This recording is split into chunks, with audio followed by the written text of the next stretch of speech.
are talking about the anthology movie Blood, Sweat and Terrors. Now, unlike a lot of anthology films, this one is actually action movie based. So there is elements of kind of horror and sci-fi, but for the most part the focus is on the action. And it really is just a collection of 9 stories, 9 short films that have kind of previously existed, and they've just kind of bundled them together as a kind of action kind of anthology. There's no kind of wraparound story or anything like that. None of the stories are interconnected or anything, and everyone's from different directors and writers, etc. So unusually as well, there are no duds in this collection, in my opinion. There's no actual kind of bad stories here at all. I'm not the biggest fan of anthology films, to be honest with you, because I always feel like there is no real time for kind of characterization, but there is actually a couple of instances where that is actually the case. But I think the thing is with this particular collection is it's more about style than substance, at least for the majority of these movies. Now, although I don't feel that there's any particular what I would consider weak films in here, I would say there are some that are better than others. And for me personally, I actually preferred the latter 5 stories over the first 4. We will kind of talk about the first 4 first of all. So the first one, Empire of Dust, is a kind of a horror kind of related one, and it's basically this kind of guy going through this it's weird kind of like building, ultimately kind of coming across different kind of horrific scenery and kind of creatures. I mean, it's very much a style kind of stylistic choices here, and it's actually well done in regards to some real kind of like decent kind of looking set pieces, some kind of quite freaky kind of scenes in regards to some horror elements here. This one's actually a little kind of light on the action to a certain degree, but it's just, there's no sense to it. It's just kind of a bizarre. It's just a guy kind of going through this kind of these hallways. It reminds me of the fight scenes from Daredevil. This kind of guy going through these kind of this kind of fight scenes, and then we kind of come to this kind of like a sort of supernatural conclusion. The fight scenes are well done, and they said they do that kind of like that one take thing, like a bit like Daredevil, and there's some great makeup and stuff here, and some kind of like shots to the head. But it just doesn't make any sense. There's no real sense to this story. So for me, you're just watching it style over substance. But the style that is there is very good, but there's no meat on the bones, if that makes sense. But visually, it's very good. The next one, in regards to fight choreography, I feel was the weakest. I think this one's called Absolute Runaway, Awesome Runaway, sorry. And it's this guy who's kind of being held hostage, and he basically takes a serum and kind of goes through a kind of a kind of elaborate kind of set of fights.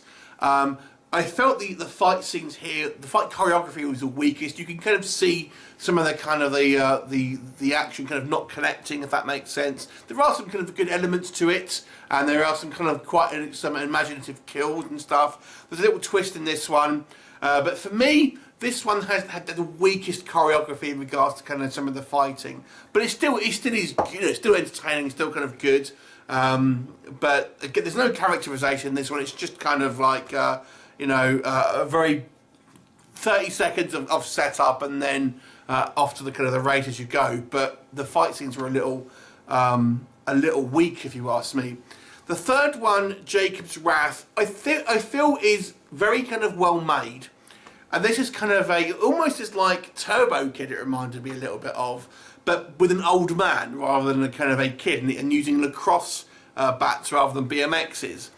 And this one, the production value looks very good. It's kind of like, it's almost set into 2 time zones about a guy kind of wanting revenge on a kind of a gang of youths, one of which we hints at that maybe is kind of involved in the demise of his guy's daughter.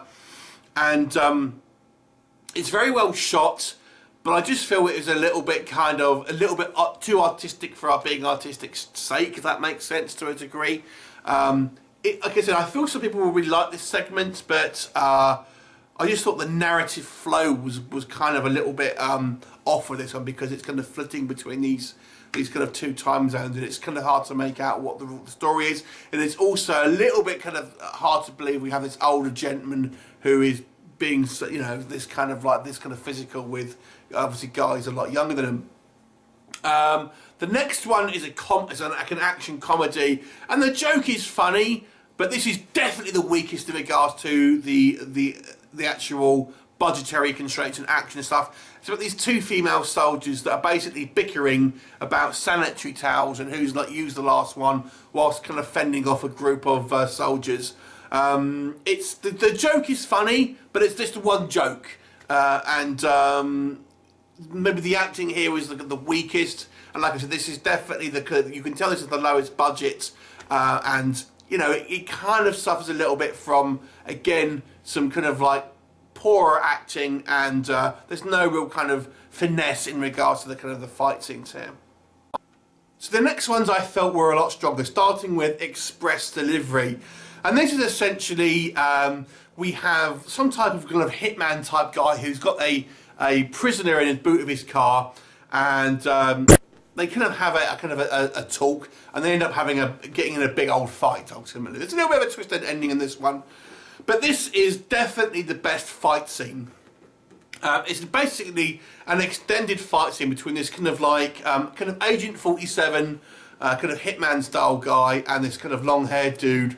But there's some really impressive martial arts, and the choreography on this one is fantastic. I mean, this truly looks like it's just plucked out of a very kind of good action movie, and it's just that kind of one scene really. So there's no real story in it, to be honest with you. It's a very brief setup and a little bit of an epilogue at the end.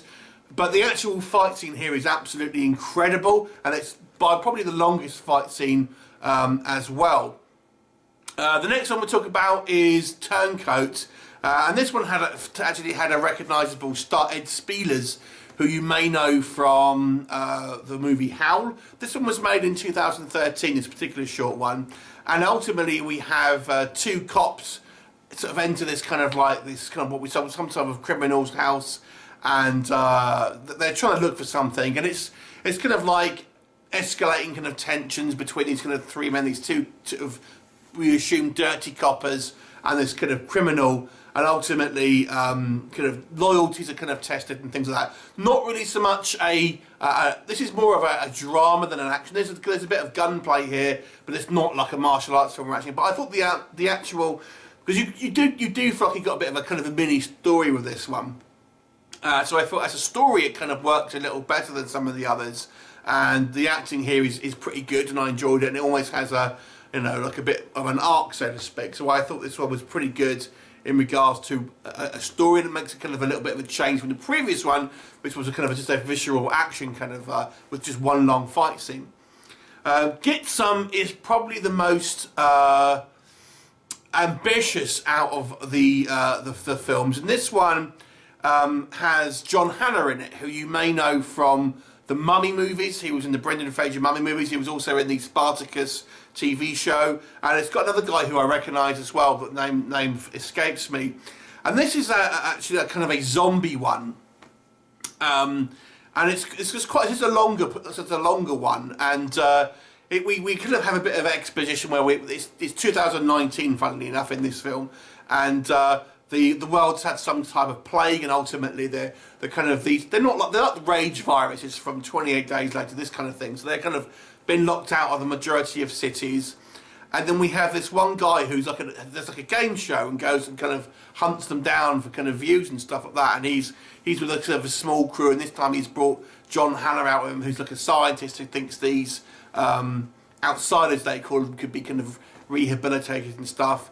And ultimately, it's about these kind of group of reality TV, types coming against groups of these kind of zombies. It's loads of fun. This is like a horror comedy in a way, with kind of lots of. It's got probably the biggest amount of extras out of all of the films, and it's quite fun. It's a long one. It's kind of well made with some kind of good action set pieces. It's not particularly gory, this one, but it's quite fun. And obviously you've got some recognisable names here. It's got a cool car in it, so I've kind of chainsaws sticking out. I had a lot of fun with this one. The next one is Ogre, and this one is a foreign language one.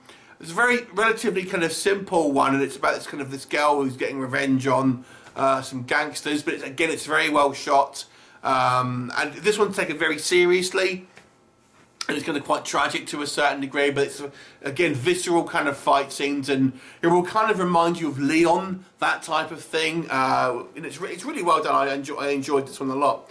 And then the final one we have Fetch. I think I'm pretty sure I haven't missed one. And this one is directed by Daniel Bernhardt, a well-known kind of martial arts actor. And again, this is a bit more of a longer story and has a bit more to it. And it follows this private eye who is basically gets a job, and he's kind of like your typical kind of like downbeat, always kind of like, you know, ex-wife, got drinking problems, etc. And he's called Fetch because he fetches things. And he kind of goes on this case to try and retrieve something, and he goes through a variety of different kind of like informants, going from one place to the next, leading him ultimately to the ultimate kind of like confrontation, which has got a little bit of a twist in it. A bit more of a kind of an arc in the story with this one, like I've said. This one definitely has a bit more of the characterization in it. This one's a kind of tongue-in-cheek one. It's not quite as serious as the rest, but it has loads of kind of like massively kind of OTT fight scenes here.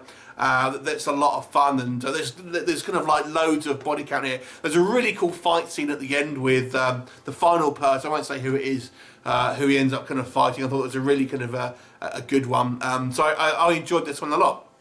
So overall, this is a really kind of good anthology film, and this is coming from someone who doesn't like anthologies a lot of the time. But every one of these stories, although some I feel have some weaker elements, they're all still very kind of well made, and do what they intend to do. And like I said, if you're an action fan, there's loads to enjoy here. But there's also a little bit of sci-fi involved. There's also there's a bit of horror involved.